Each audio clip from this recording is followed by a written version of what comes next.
இதுதான் எங்களோட வீட்டு தோட்டம். தக்காளி ஆல்ரெடி காய்ச்சித்துது.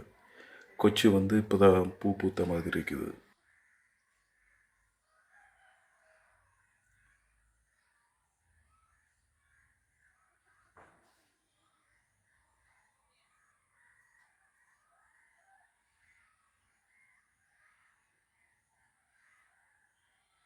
நூறு 150 தக்காளி கண்டுகள் பதியம் வச்சிருக்கிறோம்.